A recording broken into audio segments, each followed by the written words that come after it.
It's Stetzer here at Exponential Backstage. We're here broadcasting from the Send Institute at the Billy Graham Center. I'm going to introduce our guest in just a moment, but let me tell you a little bit about what we're doing. So the Exponential Conference, if you're not familiar, is we typically know it as a big annual gathering in Orlando, but now also across regions across the U.S. and soon to be around the world. Brooks, go ahead and put up the list of regions so people can see that. So the Exponential Conference gives us the opportunity to connect with leaders who are engaged in church planting ministry, disciple making, and more. You can see that we're right up on the first of the regionals, right? September 10th and 11th is Washington, D.C. Then we go SoCal, Bay Area, Houston, Chicago. And my guest in just a moment, who I'll introduce, is going to be in New York, New York. So that's kind of the context of the organization. The Exponential, this is the Exponential Backstage, which gives you unique access, live access, if you're watching at the time we're broadcasting live access to some of the speakers and give you the opportunity to ask some questions. Now, you can help us in a couple of ways. First, log on. If you're watching live, you can log on at the Exponential page, exponential.org, click on the chat button. You can open chat and have a discussion with us. Or if you're watching via Facebook Live, you can first do us a favor. Whenever you're watching, if you're watching live, do it now. If you're watching later, do it now. Like and share, because I think the tools and resources we're sharing here free for anyone who'd like to listen to them will be helpful to people and will help, I think, serve them well. So again, I want to encourage you to engage in that dialogue, and we're going to take some questions. About 10, 15 minutes in, we'll start taking some questions and walk through those questions together. Now, again, one of the things to be of note is Exponential folks have rolled back prices for the regionals to the last rate deadline through midnight Sunday. So if you want to get engaged in that, you can still be a part of that as well. And last time we talked with Brian Loritz and Albert Tate, and you still have time, particularly in Southern Cal and Bay Area, to sign up and be a part of the regional and the additional after hours, the Gospel of Church and Race with Albert Tate interviewing Brian Loritz about his new book, which I think you'll be encouraged and challenged by. Okay, so with that being said, I'm going to introduce our guest, but let me just check one thing. Brooks, I want to make sure that we're doing this correctly, because all I'm seeing is your name on the screen. So if you give me just in the chat box, tell me we're broadcasting correctly, that would be good. And then, because I want to also bring up Pete as well. So our guest, and Brooks, I'll look for you in the chat box when you get over to there. But our guest actually today is Pete Scazzero. Pete is actually well known to a lot of us. He's the founder of New Life Fellowship in Queens, New York City, kind of a large multiracial church. Okay, good. I got a good word from Brooks. Thank you, Brooks. A large multiracial church in New York City. People from 73 countries represented. After serving as senior pastor there for 26 years, now he serves as teaching pastor at large. And being a teaching pastor and pastor at large basically means you get to sleep in till noon every day, relaxing. Anyway, not really true. He's the author of The Emotionally Healthy Leader, 2 best-selling books, Emotionally Healthy Church, which has got, everyone talked about that and still does, and The Emotionally Healthy Spirituality, co-founder of the Emotionally Healthy Spirituality course and the Emotionally Healthy Relationships course. That's a lot of emotional health. Pete is the co-founder, along with Jerry, of Emotionally Healthy Spirituality. That's the global ministry. MDiv from Gordon Comwell, and also D-Man in Marriage and Family. So, Pete, should we assume that you are personally the most emotionally healthy person we'll ever speak to, or is that you just write about it? I just write about it. Fair enough. Thank you for your time. No questions. We'll wrap up the webinar at this point. No, thanks for coming on and joining us here, Pete. Appreciate it. Thank you. Good to be with you.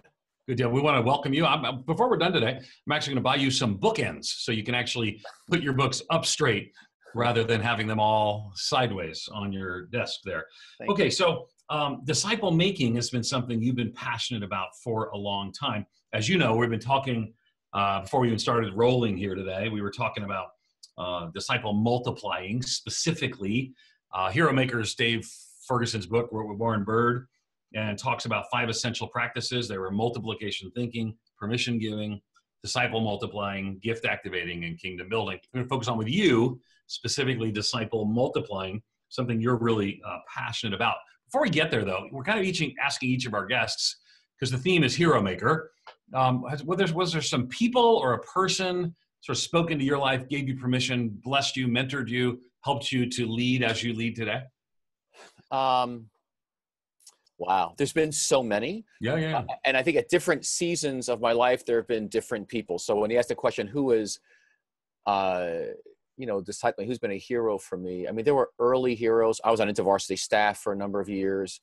There were some clear heroes there. I think of even just my staff worker, area director. And then I think of whether it was my studying with Gordon Fee at Gordon Conwell about loving scripture and how I treat scripture was really a critical element. And then, along the way, I can think of a guy named Ron Vogt was a key guy at a key junction in my journey to turn a couple of theological keys and practical keys. So I have had a number of people, and I try to keep a good consortium of 3 or 4 folks that I go to for mentoring at this season of my life. Awesome. Now, some people might not be as familiar with your journey or maybe read your books, but a lot of us have. And what started your journey into talking about an emotionally healthy church? Because I got to tell you, that phrase has entered the evangelical lexicon. People will say that's a dysfunctional church. When it's good, people say it's kind of an emotionally healthy church.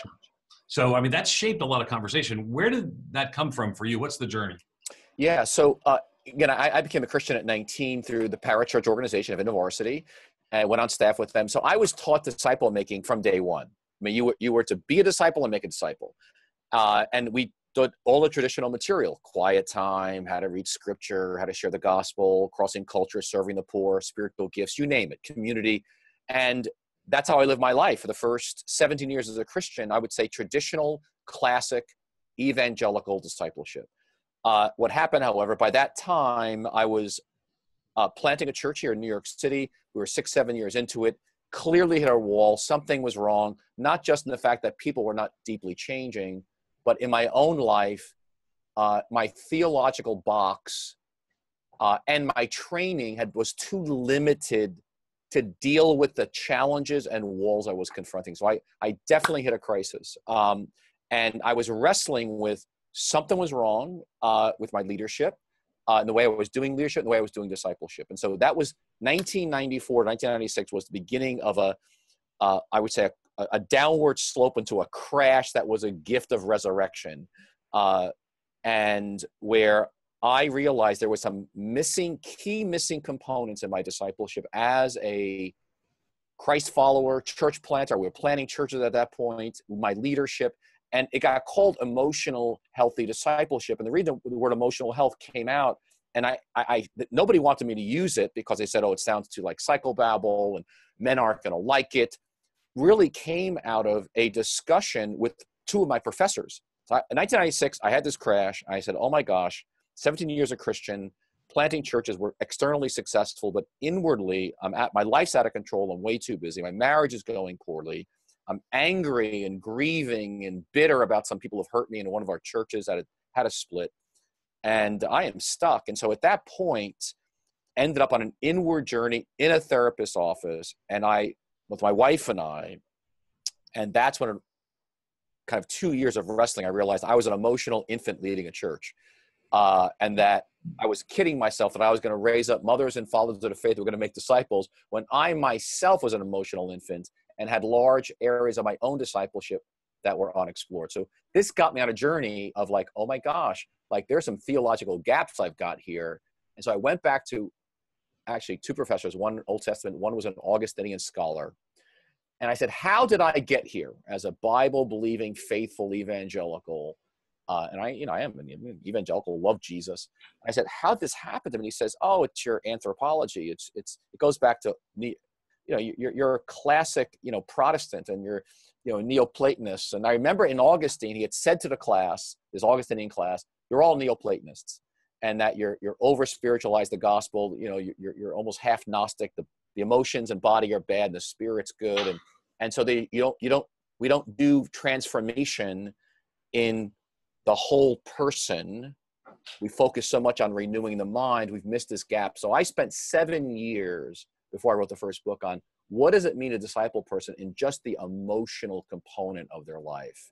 And that was, my launch into this journey. That's why the word emotional health was so important, because the point is that we're whole people, and there is an emotional aspect of our discipleship that can't be ignored. And so my work was breaking that down biblically and practically for in my own life in the church.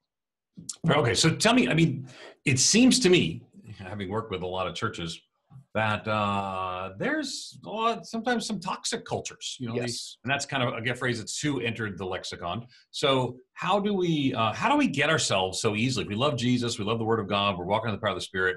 How come so many church cultures are toxic? And I would say it has to do with a discipleship that is missing core biblical elements to it. So I'll give you an example. Let's think of a couple examples. All right. So let's just say how our past impacts our present. Discipleship, I come to Christ, I'm born anew, I'm in the new family of Jesus, and I'm justified by Jesus alone. I stand before God in his righteousness. But discipleship is learning to live in this new family of Jesus. But in order to do that, I've got to become very self-aware of what's going on inside of me and how my past has impacted my present. It's not just I'm a new creation in Christ, I just go forward. No, the discipleship is going to the cross and dying to those parts of me from my family of origin and my culture that do not belong in the new family of Jesus. So I'll just take things like feelings or grief and loss. I mean, I didn't do feelings. Let's make it happen. I was too busy to feel. The Bible's, what makes us human is we feel. God feels, we feel. And we got 2/3 of the Psalms are griefs and lamentations. And here I was a Christian 17 years. I didn't do feelings. I just did, let's get it done. Let's make it happen. Let's do the Great Commission. But like that area that's one example of discipleship. I didn't even pay attention to it. It wasn't even an issue on the board. It was almost unspiritual to do such a thing.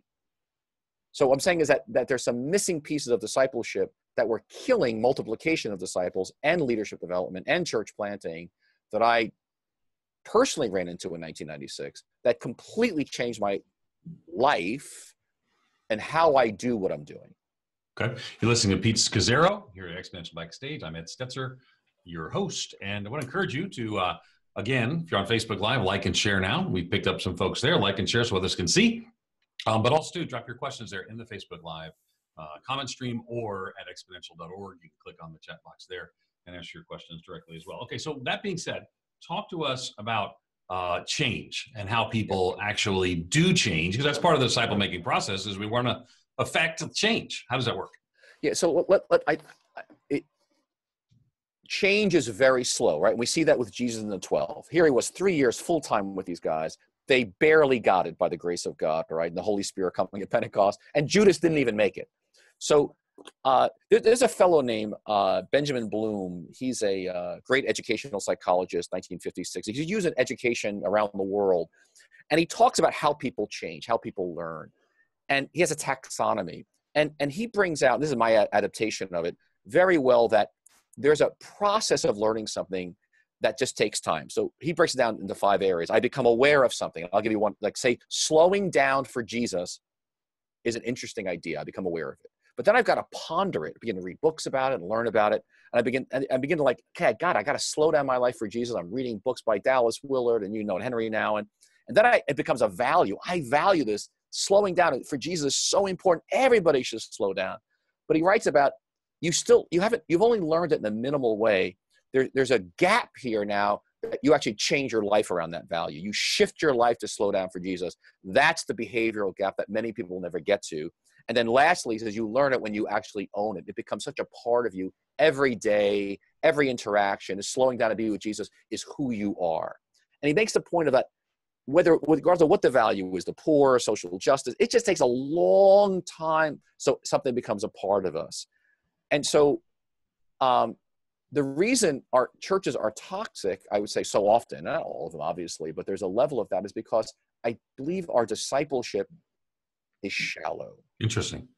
So how do we deepen it? Because I mean and this is perfect because this is our conversation on multiplying disciples. But I got to tell you, the world in which most of us run, Pete, this is the Exponential Conference. You get up, we're going to talk about this. We're going to plant more churches, reach more people, and discipleship is part of that process, right? People, come to faith in Christ. We're going to teach them, go through a 5-week or a 10-week or whatever, get them into a small group. What's missing in that? Is that wrong? Is that broken? No, Exponential has a great gift to bring to the world. And we need that. Our gift as within our tradition as evangelicalism is is activity. We're active. We bring the gospel to the world. We're missional. That's our gift to the body of Christ. The problem is we're not the whole global church, nor are we the whole history of the church in the last 2,000 years. So what we're missing are some elements, things like, slowing down. I mean, so I think the gift of our tradition and of Exponential is also the shadow.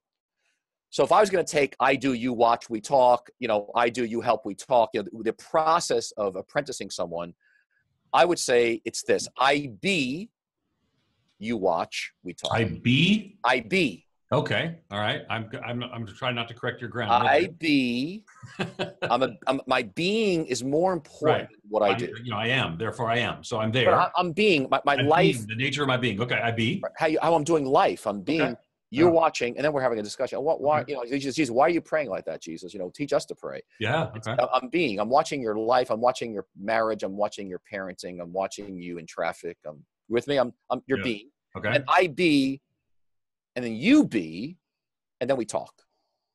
I be, you be, and then we talk. Okay. And then I be, and I'm doing then out of my being.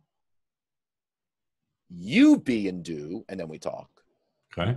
Because my doing must flow from a deep interior life with Jesus. And then you do from your being, and then we talk, and then you do. Let's do that 10 times in different areas of your life, and then you be, and someone else watches, and we get the process.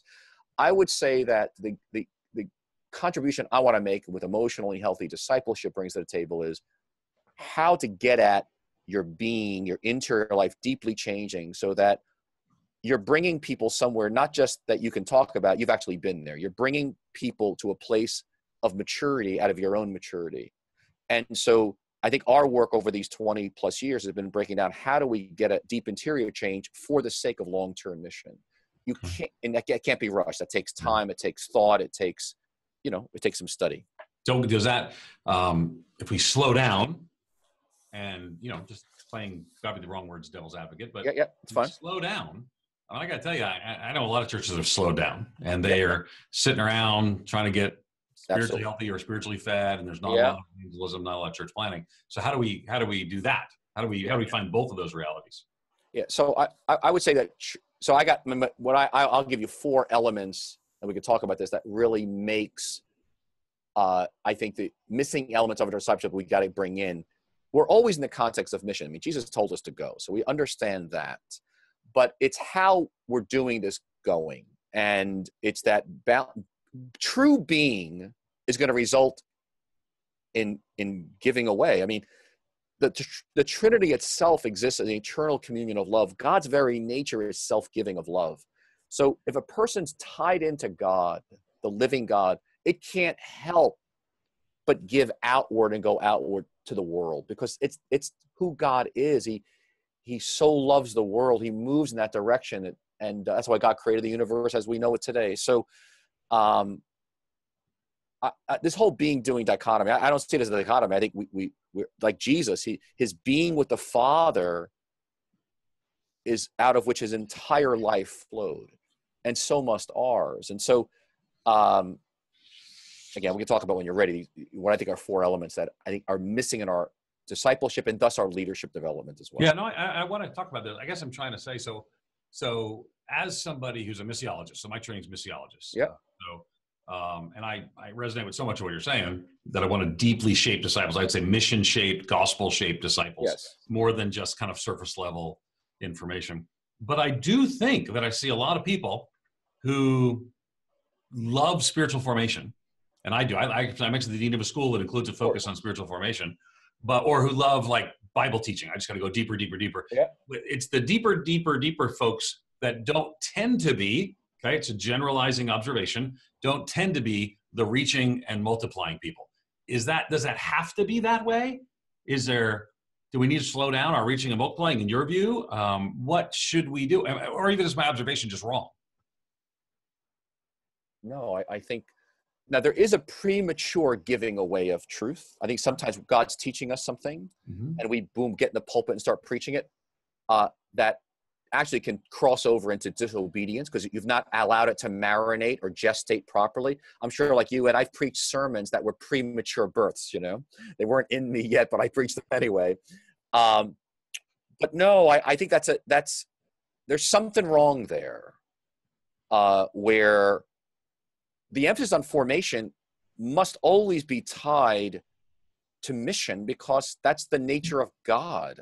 So I think, again, I think it's a reaction from overactivity in evangelicalism, and thus we're always swinging the pendulum, Ed, right? Yeah. And I think part of it is they're reacting against maybe Exponential got such a thrust on multiplying, plant churches, make disciples, and so they're reacting to the shallowness and saying you're missing, a whole life with Jesus. And so so I think we're trying not to be reactionary. It's always our challenge is let's be biblical, and we want to be responding to the Spirit of God and not throwing out the richness of our tradition as evangelicals, or the richness of formation and discipleship and being with God. So I think it's holding those two together. It's challenging. It was Aquinas who wrote, it's easier to be a monk behind a wall and just be a pure contemplative praying, or it's easier just to be totally active. He says the most difficult life is the mixed life, where you're actually in the world out of a being with God, like Mary sitting at the feet of Jesus. That is the most difficult calling in life, and that, I believe, is our calling in the church, and to equip our people to do the same. I'm just counting up the firsts on the Exponential Backstage. I think the first reference to Aquinas, the first reference to Neoplatonism earlier. So I'm just counting up the news. The first time here, the references here. But challenging thinking. We got a question comes in actually from Dale Baker on Facebook Live. Thanks, Dale. Again, if you're watching Facebook Live, like and share. We answer the questions there, as you can see. Dale is Pentecostal. He says, as part of the Pentecostal distinctive, I often find that heritage and traditions overshadow spiritual maturity in favor of the experiential. Traditions overshadowed. I think it makes saying are overshadowed by the experiential. That would make more sense in Pentecostalism. I feel this leads many to hinder their maturity as disciples of Christ. How can we engage in a more mature approach for healthy discipleship in charismatic Pentecostal fellowships? Yeah, and I would say to you, it's the same as it would be for non-charismatic Pentecostal fellowships. There are no shortcuts to dying with Jesus on the cross, taking up your cross and following him. In fact, I would argue in many even Reformed circles or Baptist circles with a great emphasis on the gospel. No, the issue is applying the gospel, really applying the gospel deeply into your life. That's lacking. I'll give you an example. Let's say how I've done conflict in my life. I grew in a family where we didn't do conflict well. There was abuse in my background. Like anybody else, I was passive aggressive. I gave people the silent treatment. I wasn't clear and honest and respectful. So here I'm a Christian, 17 years. No one ever discipled me on doing conflict. So what do I do as a pastor and a leader in conflict? I avoid it. I kind of put a cute spin on it. But my discipleship, I didn't get the gospel enough to actually learn to stop dirty fighting and start doing clean fighting. Okay, with my wife, with our board, with my friends, with my kids. In other words, I hadn't applied the gospel specifically and deeply enough into my life that I could trust the grace of God and actually be honest in my conversations. That's a discipleship issue. But see, discipleship didn't get into those kinds of things. Or even when I was building a church and trying to impress people, finding my identity, what people thought of me or the size of my church. And so what happens is that there's something missing in my discipleship that I'm not grounded enough to be free from the need to be popular or be considered, quote, successful. So I would argue that so much of the gospel movement is still a shallow gospel application. And that, again, it's a discipleship issue. It's a leadership development issue. The answer to your friend here, Dale, is it's a discipleship is Jesus and the 12. It's hard. It's slow. It's difficult. It is a dying and resurrection process that just takes time. There's no shortcuts, Pentecostal or not, to it. There's no one conference. It's just slow.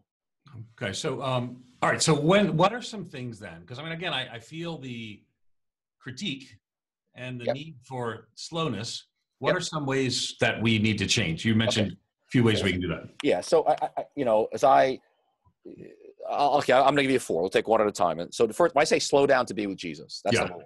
Yep. So if you're a disciple living in our world, if you're just Martha running around doing stuff, serving, connecting in your groups, but you're not being like Mary sitting at the feet of Jesus. Slow down to be with Jesus out of what you're doing in life.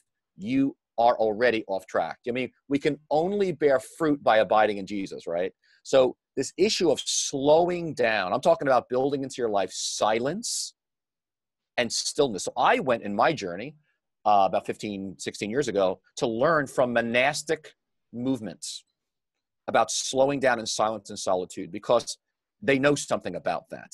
And so when I began to integrate to my life silence, stillness on a daily basis, solitude in a much more significant way, it was life-changing. It was just life-changing for me. And so every day, so I've got to help people begin to be with Jesus, not just a little quiet time for 10 minutes or reading a daily bread. I'm talking about you've got a rhythm in your days of being with Jesus, so that when you're active, it's kind of Brother Lawrence, you're actually aware of his presence.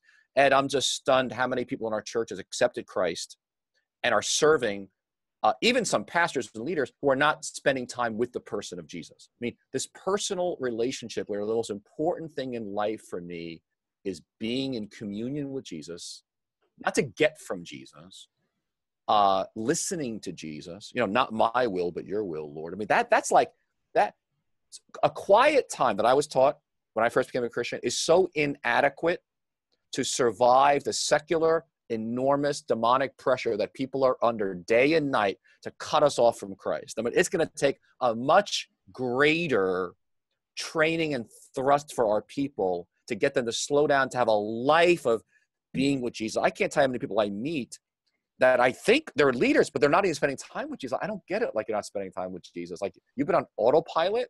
Like, I mean, like, how long has this been going on? And kind of running on gifts and fumes. How are we going to make disciples if we ourselves aren't slowed down enough to be with Jesus, out of which all of our activity flows? So I'd say that's going to be number one. And I had to go outside of our tradition to learn about stuff like that. So you can't just casually throw by the name Brother Lawrence and not explain who he is in the practice presence of God. So this, we're talking about middle age church leaders, mystics often. Although Lawrence wouldn't be technically. The word mystic. Some mystics as well. I mean, mystic's a loaded word, but I would say we've got to get in touch with the tradition of Moses being in the wilderness 40 years, Elijah living in silence and solitude, able to go up against Jezebel and Ahab. I'm talking about John the Baptist's tradition, where he had a life with God in the desert. Then when he emerged with the word of God, he came out so clean, so clear about what God had asked him to do. I think of Paul for 3 years in Arabia. I think of Jesus in the wilderness. I mean, there's a whole biblical history, besides church history, of this desert. Okay, so let me ask you, I mean, we can think about dark night of the soul. But one of the things that evangelicals are not used to is references to Brother Lawrence. Yeah.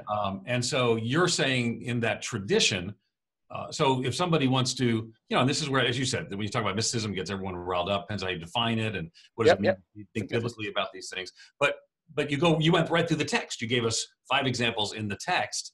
So how then should we draw from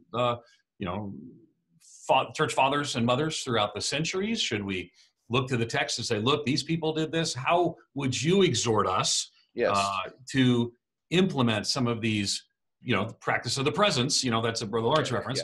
How would you advise us, particularly as evangelicals who don't always hold the same theological presuppositions as some of the people that you might quote today?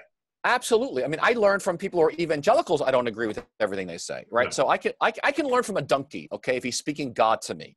But I think there's a view of what does it mean to be the church.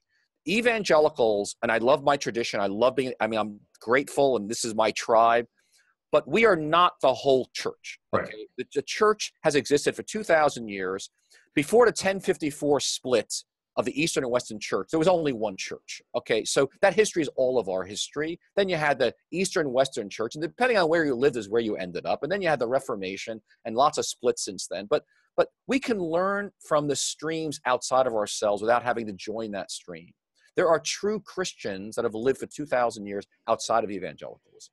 And I don't believe we're going to do significant discipleship unless we open ourselves to learn from people that we don't agree with everything that happens. Well, I would say that if there are no true Christians outside of evangelicalism, we have a very big historical problem because evangelicalism is a relatively new understanding. I'm aware. I think the right one, why I'm an evangelical, but not without challenges, and we want to learn from those who went before us as well. Listen, I wrote a little free ebook on church history matters to a discipleship that deeply changes lives. It's free on our website. Go and get it. Emotionally. Should I expect you to convert to Orthodoxy? No, I don't.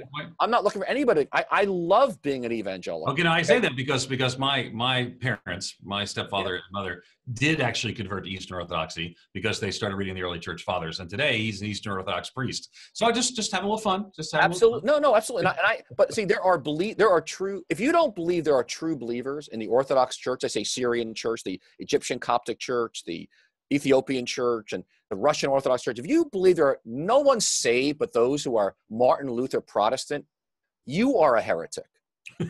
Because the Nicene, because we all agree on the Nicene Creed. We say there's one holy Catholic and Apostolic Church. That there are that the heresy that at Moody Church we say one holy universal church, but that's another story. You were considered a heretic if you thought your church was the only church. That was the understanding in church history. So again, I'm not. But the ability to be open and learn from others is so critical without losing your distinctive. And so, these are questions people ask. Yeah.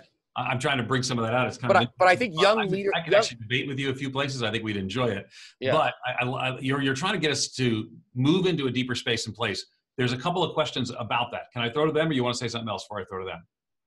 Let's go back. Let me go on to these other 3 points. Yeah, go for it. Okay. So I think if your life is frantic, anxious, frenetic, and you're making disciples, you will make disciples who are anxious, busy, frenetic, and also are not spending time with Jesus. So you cannot give what you do not possess. You can only give what you do possess. All right?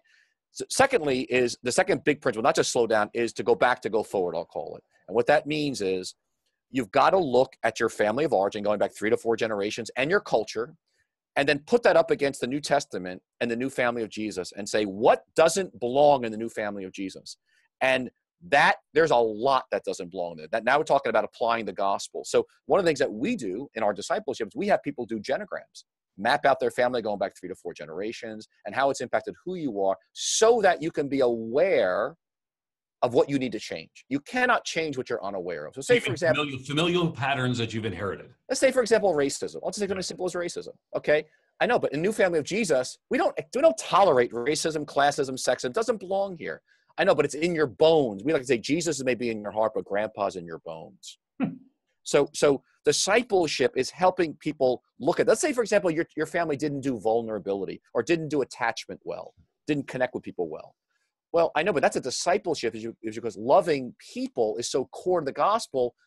You got to learn to attach and be vulnerable and soft and approachable, not defensive and judgmental. So whether it's success, whether it's money, whether it's relationships, whether how you do marriage, how you do your singleness, these are all discipleship issues, but you're coming out of a milieu, out of a place that goes back generations. It's in your bones. That's why discipleship is so challenging, that you got to go back to go forward. Well, that's painful. That's very painful work, and we generally don't do that. We just want to look forward, and we don't realize we are carrying a load. So that's the second big part of discipleship that, to me, is very critical. Thirdly is we got to learn skills to love people. We disciple people in how to love God. We don't disciple people on how to love other people. We think it's supposed to happen naturally. And that's why we recycle the same old conflicts in our church. We've got people who have been Christians 22 years, 30 years, but they're actually still 1-year-old Christians because they're still recycling the same old immaturity. And so we began to develop skills, this is 23 years ago, to teach people to apply their theology on how do I do relationships, whether it's friendships, community life, marriage. So things like, we teach things like how do you fight cleanly?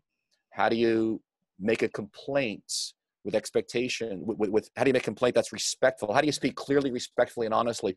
That's a whole discipleship. I've got to learn some skills to do relationships differently. We think as evangelicals, it's just going to follow if I love Jesus enough. No, I know lots of people that are zealous for God, but they are judgmental, critical, arrogant, and unapproachable. And they're emotionally maladjusted.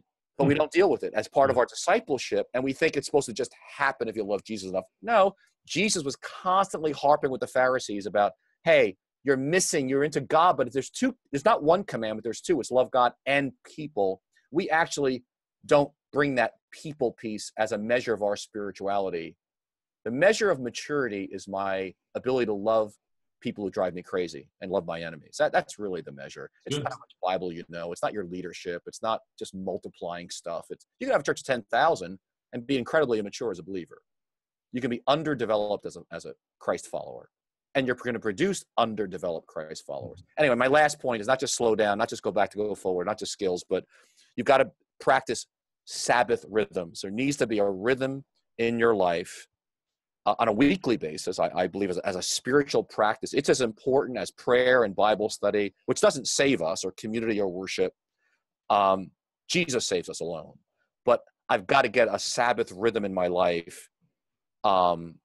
Weekly, I'd say, as a lifestyle, quarterly, annually, of this idea of rhythms of work and stopping, to rest and delight. That's foundational and critical. That if that's not in place too, it's just, I've never met anybody, I've met very few people, I'll say, I'm not sure I've met anybody who practices Sabbath well or consistently, who doesn't do it, whose life is not out of control. There's usually always a parallel. It's a formational practice, discipleship practice that is critical, like prayer and Bible study to go forward, especially in our culture today. You're kind of a fun interview, a fascinating interview, because you're always here and here. And I'm here. I'm everywhere. Yeah. No, I like it because it makes for a great interview, and you don't seem to mind when I push a little bit back and forth. I like absolutely. I like it. I wish we had an hour to talk about these things. Yeah, no. Well, we should do that actually. But we do have questions coming in. Let me remind you, if you're watching, this is Exponential Backstage. I'm Ed Stetzer, your host. Pete Scazzero is here. I've heard your people pronounce your name 1,000 different ways, by the way. I guess you probably get that. But yeah, it's all right. But Pete is author, best known, probably, the Emotionally Healthy Church, other resources as well. We're talking about multiplying discipling. He's going to be speaking at the Exponential Conference. Brooks, put up the dates, please. He's going to be speaking at the Exponential Conference. He's at the New York one, December 5th and 6th. By the way, a great time to be in New York, the city of my birth and where I grew up. So go there and hang out. Also, you see the other dates from Washington, Southern Cal, Bay Area, Houston, and Chicago as well. So some questions coming in. So if you have a question, this is the time. Put it at Facebook Live. Put it at Exponential Chat, exponential.org, in the little chat box there. Okay, so Gary McGee says, I'm currently pastoring a 2.5-year-old church plant. This is a great question, by the way. How would you begin about pastoring? Because, he's starting, right? So how would you begin to go about pastoring away to help 20 or 30-something young families with kids who are extremely busy shut down and really enter into this discipleship journey? Yeah, so I would invite you, I would encourage you that you need to do what a lot of other church plants are doing, which is I would make as one of your values emotionally healthy discipleship. And I would get a hold of what's called the Emotionally Healthy Discipleship Leaders Kit, where it's a course, but it's got 2 parts to it. It's a big answer. This is not anything like you've seen in traditional evangelical discipleship. And I would say you first need to get into it and start living. You need to become the culture you want to produce in your church plant. And as you know, the way you're going to become it is to start to teach it as well. So I would encourage you to pick up that Emotionally Healthy Discipleship Course Leaders Kit. Just came out. We kind of brought all our materials together for churches to actually, like an alpha course. This is not a small group curriculum. This is a centralized course. We don't want people teaching it who have not lived it. That's what we do, a little bit of a training for it. We're talking about changing your whole church to a place where you're going to multiply, yes, but it's going to come out of a deep inner life. That's the only thing I believe that's sustainable long-term. Deep inner life is essential. Well, if you want sustainability long-term. Yeah. So I was hanging out West Coast a few years ago. Saddleback did a conference, had nine speakers, all names you'd know. I was one of them. Rick Warren was one of them, and there were 7 others. And Rick, I was out there in March, and we were talking about that. So 9, right? So 9 of them. And now that was within the last decade, maybe 7 years ago. Of those, I think it's 4 now are out of the ministry. These are all big names you'd know. Yeah. 4, it might be 5. I really got to look at the list that are now out, largely because almost all of them because of some acting out that came from something wrong that hadn't been dealt with in deeper life. So, and that's pretty stunning. These are, again, I could list them.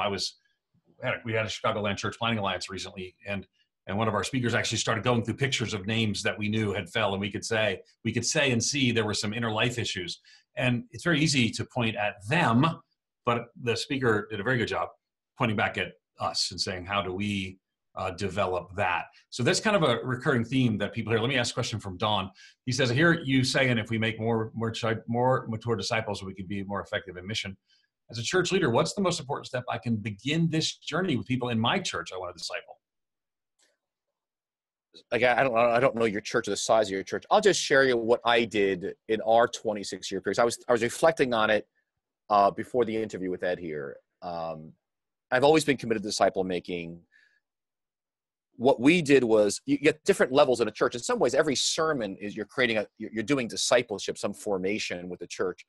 But obviously, you're gonna have community life going on. You're gonna have some courses. You do some larger stuff. But what I did, my wife and I did every year for our duration of being lead pastors was we had a group in our basement that we would choose 12 to 16 people, and we would spend a year with them. I had a big commitment. It was basically 120 hours over that year. It was a very significant commitment. But over those years, we gave ourselves to the few. Life on life. It's everything we're talking about here. I think in Exponential and Hero Makers, I think the question is, what does it mean to give life on life? It's not that I met with you for 3 hours. It's actually like, no, it's like my life. And I think it's the problem so often is speed with people. And as you know, when I think about all the people we spend time with, I'd say, I don't know what percentage didn't work out. I'd say I was disappointed by 25 to 40% of the people, that I invested my life. And I used to say, what am I doing in the basement with these people? My wife is tenacious about life on life. And she forced me to not get swallowed up in just growing a church and numbers. But our leadership over the decades came out of our basement. And so even now that I'm in a pastor at large ministry nationally, we're working on how we're going to mentor people, other pastors in the New York City area. But we recognize we've got to focus on mentoring the few, because that is the way of Jesus. That is what he did. So it's never going to be wow and quick, and it wasn't that for Jesus. So, but for some reason we preached that it wasn't that for Jesus, but we actually expect it for us. And I think, again, we underestimate the culture of Western civilization. Western culture is going so fast. And the things we tout in our conferences, in our Christian conferences, the same as we tout in our, secular leadership conferences. It's it's the fast, it's Facebook, it's, look at it, exploded Twitter and YouTube, and your church can explode instantly. And to have a church of 3,000 in a year or 2 years is not a church. That is a crowd. You may build a church. I think I could give you a lot of examples where, and again, I'm not anti. Neither of us are anti megachurch. No, not at all.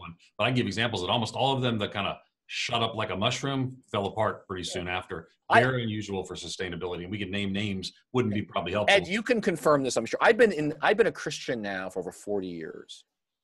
There have been scandals for all 40 years. There's nothing new. And I don't believe it's going to change, because the fundamental problem is, I know we got to develop leaders, but great leadership flows out of great discipleship. It flows naturally. And it's how we do discipleship is the problem. And so we will continue to have leaders with gaps in their inner life because of the way we're moving people along on our discipleship and then thus leadership development. So I don't expect a change until we move the ocean liner to actually slow the church down, to actually, we're going to do the hard work of discipling. I'm going to be a disciple first. That's always my number one priority every day. And it's out of my being I'm going to do. Listen, Ed, even for this interview that we had today, I took a half hour before we started. And I said, let me read what we're going to do here. What's our topic? You guys sent me a couple of links to look at. And I just had to take some time to slow down for this. So there was a being aspect of this interview this webinar that was very critical for me. Now I could have just raced into it, right? I'm doing stuff here today. I'm doing a lot of little things. but I wouldn't have been as probably centered or clear Yeah. for the interview. Oh, that's good. So one more question, and then I'll do, well, my fun question beforehand is, can I send you a bookend? I mean, would you straighten those books if you did it? Because it's really bothering me. My personality is very organized and you're killing me.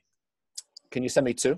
I can. I'll do it. It's a deal. So I'll get you 2, and then you'll bring these books together. You know, I just want to let you know the little secret here that maybe a lot of people don't realize. If you take the ones like this and you lay them flat and you stack them, then they become like a bookend. I just wanted to help you with that. Thanks, Ed. I get it. It's important to you. I get it. That's good. It's important to my wife as well. That's why she doesn't come. She doesn't come into this room that often. You just got. You guys are crazy. I love that. Okay, I'll tell your wife that I think she's awesome already. Jerry, is it Jerry? Is that Jerry? Yeah. Okay, so last question. This is from Phil Stokes. I asked Pete, would you ever use EHS, which is Emotionally Healthy Spirituality courses, as a means to reach unchurched people directly? Assuming you're grounded in your own life, he adds. But is that something that in and of itself is something that can be used to say this is what it looks like to be a follower of Jesus, or no? Yeah, yes, absolutely. I mean, we've had Buddhists take the course. I mean, it's not meant for evangelism, but as you know, I mean, you invite people to come follow Jesus. And so even, for example, we teach people silence and stillness, and we had a couple of Buddhists take the course, and like they were better at it than most of the Christians at the table. They weren't practicing Buddhists, but it was just so interesting. So yeah, I would say the topics themselves especially the young generation, they gravitate to this material. Why? Because it's about brokenness, vulnerability. You're talking about topics like enlarge your soul through grief and loss, know yourself that you may know God, journey through the wall, discover the daily rhythms of daily office and Sabbath. I mean, these are topics, the problem of emotionally unhealthy spirituality. People are relationally so desperately, especially in the millennial generation. How do I do relationships? So it's scratching where people are. Our problem at our church, we have too many people trying to get in the courses. And so because there's such a hunger out there, and so I would say absolutely. But remember, it is for discipleship. And I think it's not, we do Alpha at our church. I love Alpha. Different purpose, different goals. And again, both create culture in a different way. When you just go quickly through it, start talking about daily office and this, so many things I want to say, know yourself. But I can't because we run out of time. So we need to get together. I'm coming up there next June, doing something out at Stony Brook School. I'm going to ride out there Long Island Railroad, but I'll be close enough. We got to get together. I'm walking distance, Ed, to the Long Island Railroad. Bayside stop. Okay. And where do you live now? Bayside, Queens. Oh yeah. Okay, so Floral Park was where they took me home to, but I don't have the accent anymore like you do. Got a problem with that?